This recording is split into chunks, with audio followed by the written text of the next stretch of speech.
देश में चुनावों का मौसम है और चुनावों के जरिए सत्ता के सिंहासन तक पहुंचना किसी युद्ध से कम नहीं माना जाता है। पार्टी और नेता की किस्मत बेशक जनता के हाथों में रहे, लेकिन चुनावों में जीत के लिए तमाम पार्टियां अभी से जोड़तोड़ और गुणा गणित में जुट गई हैं। सीटों के समीकरणों को साधने के लिए क्या सत्ता पक्ष और क्या विपक्ष दोनों अपनी अपनी मुहिम में जुटे हुए हैं और दोनों को ही गठबंधन की राजनीति ही सबसे मुफीद नजर आ रही है। सत्ता में बैठी बीजेपी और बीजेपी को सत्ता से उतारने के लिए विपक्ष की क्या है अलायंस पॉलिटिक्स, आइए आपको भी दिखाते हैं।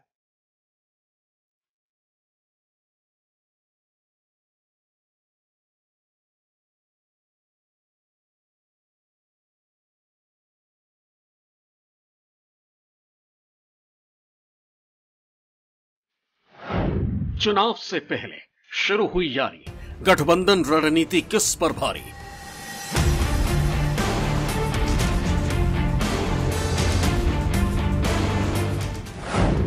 बिहार से बेंगलुरु पहुंची विपक्षी एकता, मोदी शाह के जोड़ी को कौन रोकेगा?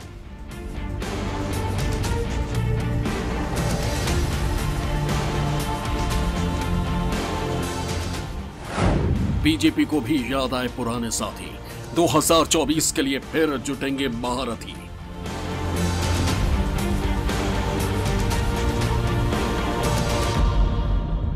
पटना में महागठबंधन का महाजुटान हुआ, यहां से शिमला चलो का ऐलान हुआ, मगर बात बेंगलुरु में मिलने पर बनी और अब यहां देश का दिल जीतने की वो नीति और रणनीति तैयार होगी जिसके दम पर एक दशक तक दिल्ली से दूर रहने वाले विपक्ष को किसी तरह सत्ता की संजीवनी मिल सके। 17 और 18 जुलाई को कर्नाटक की राजधानी के विपक्षी मंथन से गरमाने की उम्मीद है। इस महामंथन से अमृत निकलेगा या हालाहल, ये तो वक्त बताएगा। लेकिन पटना के बाद बेंगलुरु में शुरू हुए इस महाजुटान से विपक्षी खेमा बेहद उत्साहित जरूर दिखाई दे रहा है। पीडीए यानी पैट्रियोटिक डेमोक्रेटिक अलायंस की ये दूसरी बैठक है। 2024 में भारतीय जनता पार्टी और मोदी सरकार को उखाड़ फेंकने के दावे के साथ शामिल हुए विपक्षी कुनबे के इस लार्जर देन लार्ज तस्वीर ने सत्ता में बैठी बीजेपी को सकते में डाला है, तो दूसरी तरफ राजनीतिक पंडितों को भी चौंकाया है। विपक्षी दलों के समन्वय को लेकर दूसरी बैठक बेंगलुरु में होने जा रही है और इसको लेकर सभी तैयारियां पूरी हो चुकी हैं। ये नजारा है बेंगलुरु की सड़कों का और यहाँ पर बड़े बड़े कटआउट्स, सिंगल कटआउट्स भी लगाए गए हैं।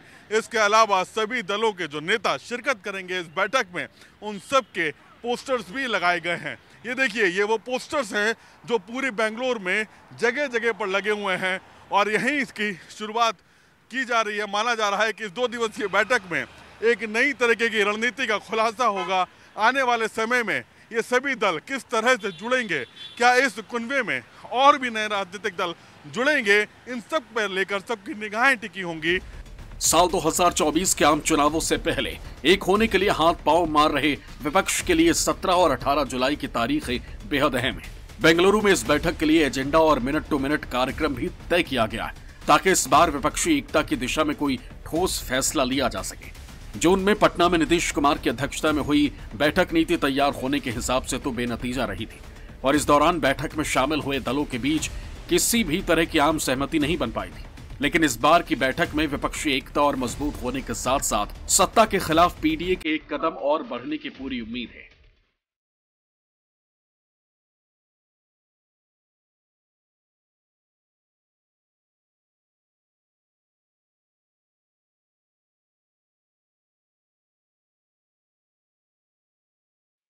इस बार 2 दिन के लिए बेंगलुरु में इकट्ठा हुए विपक्षी महागठबंधन का लक्ष्य है कि 2024 के आम चुनावों के लिए कॉमन मिनिमम प्रोग्राम की ड्राफ्टिंग और गठबंधन के लिए जरूरी कम्युनिकेशन पॉइंट्स तैयार करने के लिए एक सब कमेटी स्थापित की जाए। पार्टियों के सम्मेलनों, रैलियों और दलों के बीच विरोधाभासों को दूर करने के लिए एक सब कमेटी बनाना, राज्य के आधार पर सीट साझा करने के मामले पर चर्चा करना, ईवीएम के मुद्दे पर चर्चा करना और चुनाव आयोग के लिए सुधार सुझाव देना, गठबंधन के लिए एक नाम सुझाव देना, प्रस्तावित गठबंधन के लिए एक सामान्य सचिवालय की स्थापना करना। महागठबंधन की महामुलाकात के पहले दिन विपक्ष के नेताओं ने बैठक की। इस औपचारिक बैठक के बाद बेंगलुरु पहुंचे विपक्षी नेता कर्नाटक के मुख्यमंत्री की तरफ से आयोजित रात्रि भोज में शामिल हुए। मिनट टू मिनट प्रोग्राम के मुताबिक 18 जुलाई को सभी बैठकें सुबह 11 बजे होंगी और शाम 4 बजे तक चलेंगी। 2 दिन के इस महासम्मेलन के पहले दिन टीएमसी और एनसीपी शरद पवार गुट शामिल नहीं हुआ। हाल ही में हुई घुटने की माइक्रो सर्जरी के बाद डॉक्टर्स ने जहां ममता बनर्जी को आराम करने की सलाह दी है, वहीं शरद पवार ने 17 जुलाई को मुंबई में अपने विधायकों से मुलाकात की। लिहाजा शरद पवार भी बेंगलुरु में रात्रि भोज में शामिल नहीं हुए। टीएमसी की तरफ से अभिषेक बनर्जी रात्रि भोज में शामिल होंगे। पटना में हुई विपक्षी दलों की पहली बैठक 24 दिन पहले 23 जून को बिहार के सीएम नीतीश कुमार ने पटना में बुलाई थी, जिसमें 17 राजनीतिक दल शामिल हुए थे। लेकिन 24 दिन बाद नीतीश कुमार की कोशिशों का कुनबा और बड़ा हुआ है। इस बार विपक्षी कुनबे को और मजबूत करने के लिए 8 और दलों को न्योता भेजा गया। आपको बता दें कि पहली बैठक में जनता दल यूनाइटेड, राष्ट्रीय जनता Dal, Aam Aadmi party, Dravida Munnetra Kazhagam, Trinamool Congress, communist party of India, communist party of India, Marxist CPM, people's democratic party, national conference, Congress, Shiv Sena Uddhav Thackeray गुट, समाजवादी पार्टी, झारखंड मुक्ति मोर्चा और नेशनल कांग्रेस पार्टी शामिल हुई थी। इस बार विपक्षी कुनबे को और मजबूत करने के लिए 8 और दलों को न्योता भेजा गया। मरुमलारची द्रविड़ मुनेत्र कड़गम, कोंगू देसा मक्कल काची, Viduthalai Chiruthaigal Katchi, Revolutionary Socialist Party, All India Forward Bloc, Indian Union Muslim League, Kerala Congress और केरल कांग्रेस मरी ने हामी भरी। इन नई पार्टियों में से केडीएमके और एमडीएमके 2014 के लोकसभा चुनाव के दौरान बीजेपी के साथ थी। देश में चुनावी सुगबुगाहट के शुरू होते ही नीतीश कुमार ने विपक्षी कुनबे को जोड़ने और बीजेपी से लड़ने की तैयारी शुरू कर दी थी। हालांकि शुरुआत में नीतीश कुमार को क्षेत्रीय पार्टियों के मनभेद और कांग्रेस की महत्वाकांक्षा का सामना करना पड़ा, लेकिन अब शायद कांग्रेस को भी ये बात समझ आ चुकी है कि बगैर गठबंधन के पीएम मोदी की छवि से लड़ना और राजनीति में खुद को बनाए रखना संभव नहीं। यही वजह है कि विपक्षी एकता को धार देने के लिए कांग्रेस के दिग्गजों की पूरी फौज बेंगलुरु में आ डटी। सोनिया गांधी, राहुल गांधी और मल्लिकार्जुन खड़गे ने विपक्षी महाजुटान में शिरकत करके कांग्रेस की मंशा साफ कर दी है। भाजपा को 2/3 जनता हराने जा रही है। 2/3 यहाँ पर हैं। मुझे उम्मीद है कि देश की जनता इस बार भारतीय जनता पार्टी को बुरी तरह हरा करके भेजेगी। नकल करने वाले कभी पास नहीं होते हैं। जैसे ही उन्हें पता लगा कि बेंगलोर में बैठक होने जा रही है, उन्होंने अपनी बैठक बुलाई है, तो नकल करने वाले लोग कभी कामयाब नहीं होते। देश का जो चरित्र है, एक धर्मनिरपेक्ष जनतंत्र का गणराज्य, उस चरित्र को बरकरार रखना जरूरी है और उसे मजबूत करना है। आज उसी चरित्र के ऊपर एक बहुमुखिया हमला हो रहा है मोदी सरकार के चलते हुए, तो उससे बचना है तो मोदी सरकार को या भाजपा को सरकार से अलग करना अनिवार्य है। तो उसके लिए किस तरीके से हमारे बीच में सहयोग होगी, वो है चर्चा का मुख्य विषय। बेंगलुरु में नीतीश की कवायद और विपक्षी पार्टियों के इकट्ठा होने पर बीजेपी ने तंज कसा। ये जो ऑपोजिशन के अलायंस है, ये भानुमति का कुनबा है और कहीं का ईंट कहीं का रोड़ा, भानुमति ने कुनबा जोड़ा, इस तरीके का ये अलायंस है। न तो इनके पास नेता है, न ही नीयत है, न ही नीति है और न ही फैसला लेने की ताकत है। यह फोटो अपॉर्चुनिटी के लिए अच्छा है। यह 10 साल के यूपीए के सरकार के भ्रष्टाचार और घोटालों का टोला है। एक तरफ 2024 में बीजेपी को सत्ता से हटाने के लिए पूरा विपक्ष एकजुट होने की कोशिश कर रहा है, तो वहीं लाल किले पर तीसरी बार कब्जा जमाने के जुगत में जुटी बीजेपी ने एनडीए का कुनबा बढ़ाने की कवायद तेज कर दी है। 18 जुलाई यानी मंगलवार को दिल्ली के अशोका होटल में शाम 5 बजे एनडीए की बैठक होगी, जिसमें पीएम मोदी भी शिरकत करेंगे। संसद के मॉनसून सत्र से ठीक पहले होने वाली इस बैठक का मकसद यह दिखाना है कि जहां मोदी विरोध के नाम पर विपक्षी दल इकट्ठे हो रहे हैं, वहीं पीएम मोदी के समर्थन में भी कई दल बीजेपी के साथ हैं। तैयारी देखकर यही लगता है कि संख्या बल के हिसाब से एनडीए विपक्ष पर भारी पड़ेगा। बेंगलुरु में विपक्ष की 24 पार्टियां इकट्ठा होंगी। वहीं अशोका होटल में एनडीए के करीब 38 दल जुटने जा रहे हैं। हालांकि इनमें कई ऐसी पार्टियां भी हैं जिनकी ताकत संसद में नहीं है। लेकिन बीजेपी ने एनडीए की बैठक से पहले विपक्ष की बैठक पर हमला भी शुरू कर दिया।